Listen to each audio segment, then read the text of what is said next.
Hello friends, welcome to my YouTube channel. आज हम लोग डिस्कस करेंगे इलाइट कॉन इंटरनेशनल लिमिटेड के बारे में कि ये जो कंपनी फंडामेंटली कैसा है और टेक्निकली कैसा है, जो हमें लॉन्ग टर्म में क्या हमें अच्छा बेनिफिट दे सकता है, यानी वो हम लोग जानेंगे इस वीडियो में। तो इस वीडियो को स्टार्ट करते हैं। इस कंपनी का नाम है इलाइट कॉन इंटरनेशनल लिमिटेड। तो इस कंपनी का मार्केट कैपिटलाइजेशन अगर ध्यान से देखा जाए तो 25 करोड़ 104 करोड़ का है।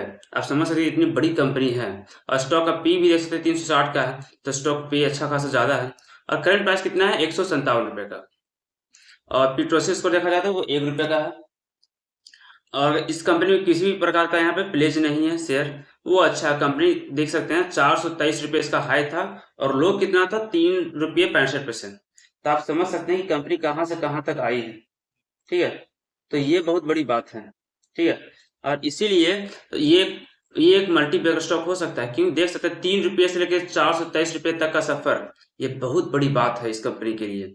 अगर इस कंपनी का यहाँ पे प्रॉफिट एंड लॉस देखा जाए तो मार्च 2025 में सेल कितना हुआ था? 1 करोड़ का। फिर 2016 में 1 करोड़ का। फिर मार्च 2025 में 549 करोड़ का सेल हुआ था। ठीक है, तो ये बहुत अच्छी बात है। और अगर प्रॉफिट देखा जाए तो प्रॉफिट पिछले 2 सालों में 2015-16 में जीरो का था, लेकिन 2025 में 70 करोड़ का है। ठीक है, अब बैलेंस शीट की बात करें तो रिजर्व कितना है? जीरो है कंपनी पास। ठीक है, कंपनी पास जीरो है, लेकिन एसेट कितना है? 251 करोड़। लेकिन कर्ज कंपनी पास मात्र 3 करोड़ का है। ये अच्छी बात है। सबसे बड़ी बात है कंपनी पास कर्ज ही नहीं है और एसेट बहुत ज्यादा है कंपनी के पास। और कंपनी के अगर प्रमोटर्स की बात करें तो यहाँ पर प्रमोटर्स पास 59.50% की हिस्सेदारी है। ये बहुत अच्छी बात है। और एफआई के पास 38.26% की हिस्सेदारी है। तो ये बहुत बेहतरीन बात है।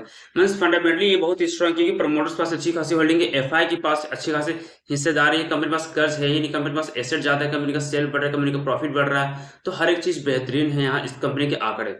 इसीलिए अभी तो ये कंपनी आपको डिस्काउंट में मिल रही है, तो ये आपके लिए एक बेनिफिट हो सकता है कि आने वाले समय में आपको मल्टी बेगर रिटर्न्स दे सकता है। हो सकता है, तो ये कंपनी आपको आपके पोर्टफोलियो में जरूर से जरूर रखना चाहिए। तो हम लोग चलते हैं इस कंपनी के टेक्निकली बात करते हैं, कंपनी टेक्निकली हमें कहाँ खरीदारी करनी चाहिए वो भी समझ लेते हैं। तो देख सकते हैं कुछ खास कैंडल्स यहाँ बने भी नहीं है। ठीक है, तो देख सकते हैं, लेकिन कंपनी यहाँ से वहां से जब गिरी है कंपनी, तो रिकवर करने की तो अच्छी खासी कोशिश की है। ठीक है, तो रिकवर करने की कोशिश की है यहाँ से। ठीक है, तो कंपनी तो रिकवर करने की कोशिश की है यहाँ से। तो हमें बाय एक्चुअली करनी कहाँ से चाहिए? तो हमें बाय जो है एक्चुअली यहाँ करनी चाहिए यहाँ 183 पे। ठीक है, 157 से लेके यहाँ 181 पे से हमें ऊपर यहाँ पे बाय का सोचना चाहिए। ठीक है, क्योंकि वो उस कैंडल को जब ये कैंडल क्रॉस कर जाएगा यहाँ पर ये, ठीक है, ये स्टॉप, तब हमें आसानी से बाय करनी चाहिए, क्योंकि ये एक एक मात्र यहाँ पे एक वही कैंडल है जहां से स्टॉक गिरते ही आया है।